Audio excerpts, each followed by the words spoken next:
বিয়োগত অসমৰ যি জনসাধাৰণ আছে অসমৰ জনসাধাৰণে এইটো প্ৰমাণ কৰাৰ কাৰণে তেখেতৰ প্ৰতি ভাল পোৱা দেখুৱাৰ কাৰণে আমাৰ ব্যৱসায় প্ৰতিষ্ঠানবোৰ সম্পূৰ্ণৰূপে বন্ধ কৰি দিছোঁ। আমি তেখেতৰ প্ৰতি যিটো শ্ৰদ্ধাঞ্জলি আমাৰ অসমৰ ৰাইজৰ আছে এই শ্ৰদ্ধাঞ্জলি ব্যক্ত কৰাৰ কাৰণে আমি এই প্ৰতিষ্ঠানবোৰ এই কৰ্মবোৰ আমি হাতত লৈছোঁ।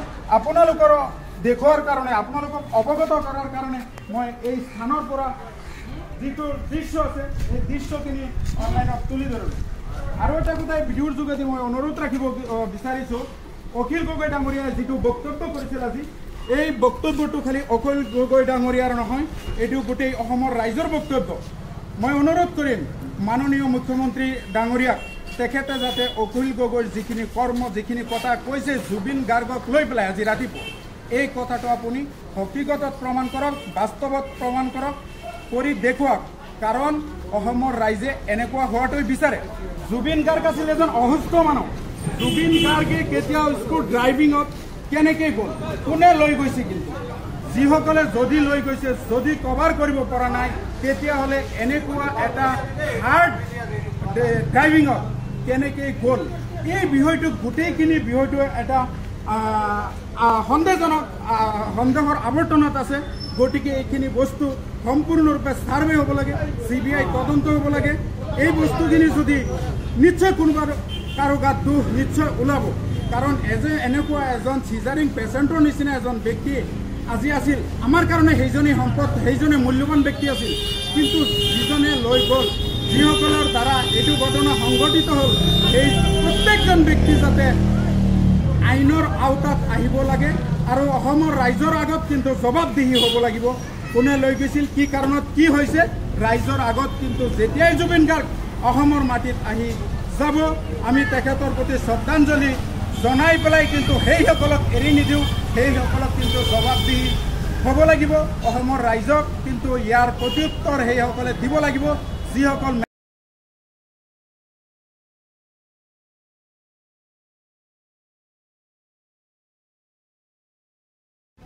জুবিন দা আৰু নাই আমাৰ মাজত। অসমৰ পৰা এটা আপুৰুগীয়া সম্পদ যিটো আমি হেৰুৱাবলগীয়া হৈছে, যাৰ কাৰণে গোটেই অসম মৰ্মাহত দুখিত।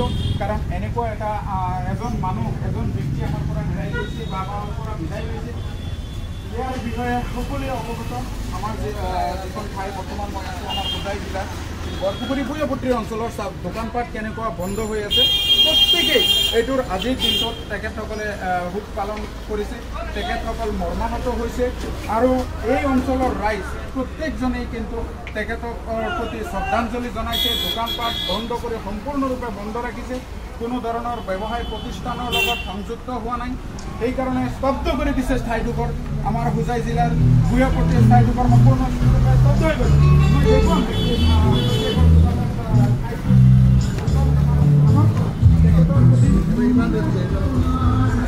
তেখেতৰ প্ৰতি থকা ভাল পোৱা, তেখেতৰ প্ৰতি থকা দায়িত্ববোধ আমি আপোনালোকক সম্পূৰ্ণকৈ দেখুৱাম। পোনপ্ৰথমে চেষ্টা কৰিছোঁ আপোনালোকক দেখুৱাৰ কাৰণে যে আমাৰ স্থানীয় যিসকল দোকানদাৰ আছিল, স্থানীয় যিসকল ব্যৱসায়ী আছিল, তেখেতসকলে জুবিন দাৰ প্ৰতি থকা ভাল পোৱাৰ কাৰণে দোকানপাটবোৰ চাওক কেনেকৈ বন্ধ কৰি দিছে সম্পূৰ্ণৰূপে। কিন্তু তেখেতসকলে ব্যৱসায়টো স্তব্ধ কৰিছে। কাৰণ জুবিন গাৰ্গ এনেকুৱা এজন ব্যক্তি আছিল যিজন অসমৰ জাতি বেদ প্ৰথা চোৱা নাছিল, উচ্চ নীচ চোৱা নাছিল, প্ৰত্যেককে সম পৰিমাণে ভাল পাইছিল। এজন কণ্ঠশিল্পী আছিল, এজন ভাল পোৱা ধৰণৰ এজন গায়ক আছিল, যাৰ দ্বাৰা অসমৰ প্ৰত্যেকজন নাগৰিকে সচেতন মহলে কিন্তু জুবিন গাৰ্গক সম্পূৰ্ণৰূপে ভাল পাইছিল।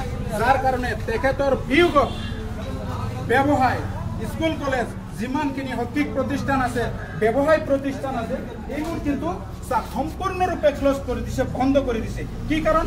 এটাই কাৰণ, জুবিন গাৰ্গ যিহেতু অকাল মৃত্যু হৈছে। জুবিন গাৰ্গৰ যি